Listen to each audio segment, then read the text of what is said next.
DPO tersebut katanya adalah nama fiktif. Tanggapan dari keluarga almarhumah Vina terhadap Peggy bagaimana? Terhadap tuduhan bahwa Peggy sebagai pelaku?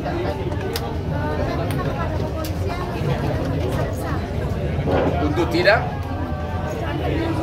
Apa yang kecil? Suara mbak, suara mbak. Dikit mbak, suaranya mbak. Minumnya jangan di suara. Keluarga meminta kepada kepolisian agar terburu-buru mengambil kesimpulan. Jadi terhadap Peggy yang dianggap sebagai pelaku DPO yang tertangkap, keluarga mengatakan menghimbau agar polisi jangan dulu terburu-buru. Karena ternyata sebelum Peggy ini ditetapkan sebagai pelaku DPO yang tertangkap, sudah di BAP 6 pelaku terpidana dan 5 mengatakan bukan Peggy pelakunya. Hanya 1 yang mengatakan. Memang ada lagi saksi yang mau diperiksa 2 orang lagi. Tapi dari pelaku utama 5 mengatakan bukan Peggy pelakunya. Itu ya mengenai Peggy ya. Sekarang apa sikap keluarga terhadap 2 tersangka DPO yang dianggap fiktif? Keluarga sangat keberatan karena Sangat keberatan. Kenapa? di pengadilan itu sudah disebutkan 3 DPO. Kenapa sekarang baru disebutkan 1 DPO? Ya. Jadi sangat keberatan. Oke. Terhadap bahwa DPO fiktif inilah BAP dari 7 pelaku. Di sini diuraikan secara jelas peranan dari 3 pelaku DPO. Bahkan jenis motornya pun ada, cara memerkosanya pun ada, cara memukulnya pun ada di sini diuraikan. Ya. Dan kemudian ini dikuatkan lagi dalam surat tuntutan jaksa, surat dakwaan jaksa, fakta persidangan, bahkan dalam putusan hakim di amar putusan menyebutkan bahwa ada 3 pelaku DPO. Jadi ini putusan sudah ingkrah berkekuatan hukum tetap dan ini adalah perbuatan pidana yang dilakukan terbukti di persidangan. Ini perbuatan pidana yang dilakukan oleh 8 orang terpidana bersama-sama dengan 3 pelaku DPO. Itulah hasil putusan perkara pidana yang sudah final. Kemudian sesudah kasus ini diviralkan oleh Hotman 911 2 minggu lalu, mulailah disidik ulang lagi oleh Polda Jabar. Kok bisa begitu cepat mengatakan 2 pelaku DPO ini adalah fiktif? Makanya keluarga keberatan. Terlalu cepat, terlalu prematur untuk mengatakan itu. Kalau dibilang belum ketangkap masih bisa diterima akal sehat. Itu aja. Pertanyaan? Bang, artinya tidak ada transparan terhadap Polda Jabar itu nggak transparan? Kalau kami mengatakan dari segi prinsip hukum, kalau terhadap Peggy, kalau masih ada keraguan-raguan, ya pidana tidak boleh ragu-ragu, harus bukti yang lengkap. Kalau masih ada keraguan-raguan, ya jangan dulu memvonis menyatakan sebagai pelaku gitu loh. Jangan dulu melakukan itu. Yang kedua, mengenai 3 pelaku DPO, dari mana dia bilang bahwa 2 pelaku DPO yang fiktif? Kok tiba-tiba hanya dalam waktu 2 minggu disidik ulang, membalikkan putusan pengadilan yang sudah berbulan-bulan diputus hasil persidangan? Itu yang kita keberatan. Kalau dibilang belum ketangkap masih bisa diterima karena memang udah 8 tahun tidak ketangkap gitu loh. Ya. Bukan Peggy yang asli gimana nih Bang? Kenapa? Nah, terus langkah apa Bang yang akan diambil Bang? Ya lah. Kalau dalam kasus begini kan keluarga terdakwa hanya bisa menghimbau kepada aparatur hukum negeri ini, upaya hukum yang lain nggak ada, ya kan? Makanya dengan konferensi pers ini mudah-mudahan sampai Bapak Presiden Jokowi juga mendengarkan ini, Menko Polhukam mendengarkan, agar benar-benar kasih perhatian seperti kasus Sambo. Itu makanya kita lakukan ini, karena upaya hukum dari keluarga korban tidak ada jalurnya di undang-undang.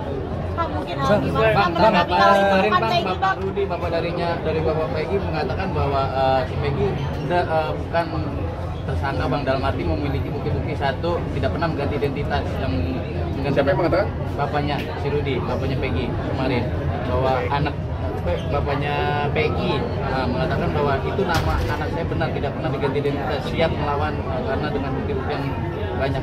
Kau yang dengan siapa katanya?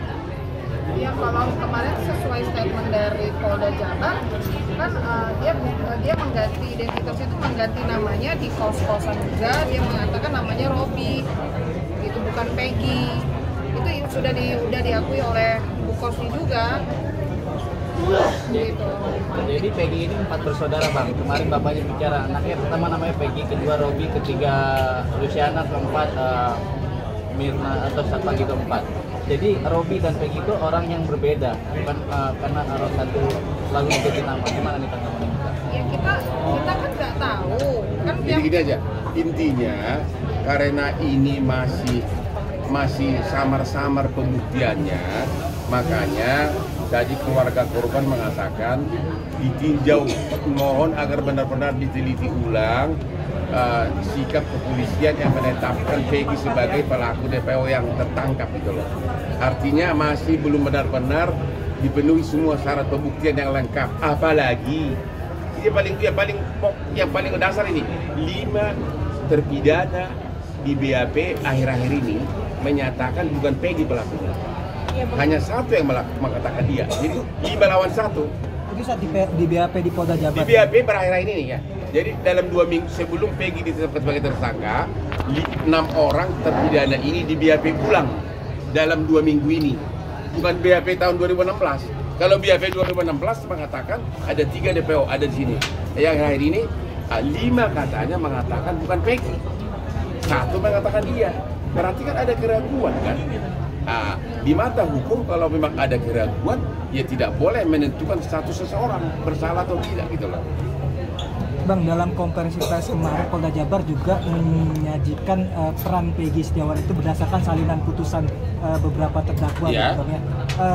Sementara yang tadi abang sampaikan bahwa di dalam salinan putusan memang ada 3 nama DPO gitu, yang ternyata akhirnya disampaikan pelaku terakhir atau tersangka terakhir dalam kasus ini adalah Peggy Setiawan. Abang melihatnya gimana ketika menyampaikan peran?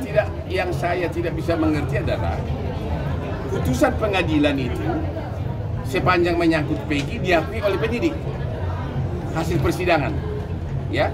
Sementara terhadap 2 pelaku DPO dibilang itu fiktif, tapi bukti-buktinya ada. Untuk menyatakan itu fiktif apa? Karena persidangan mengatakan ada, dakwaan mengatakan ada. Kan dalam persidangan itu kan terjadi jawab-menjawab antara jaksa dengan penasihat hukum dan hakim. Semua menyatakan benar ada 3 DPO. Bahkan dalam amar putusan, dari amar putusan pengadilan disebutkan ada 3 DPO. Ya berarti sudah ada putusan pengadilan yang menyatakan ada 3 DPO. Ya, ternyata penyidik mengatakan hanya 1 DPO ini yang benar, 2 tidak. Sekarang ada pertanyaan lagi. Kalaupun itu benar nggak ini Peggy yang ditangkap ini? Ini pertanyaan kedua lagi. Artinya apakah dari terdakwa yang menyampaikan ada 3 DPO itu bisa dijerat pemberian keterangan palsu? Yang mana?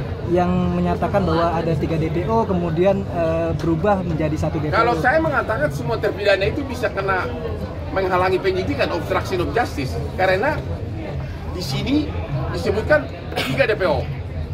Di persidangan juga mengatakan 3 DPO. Ya kan?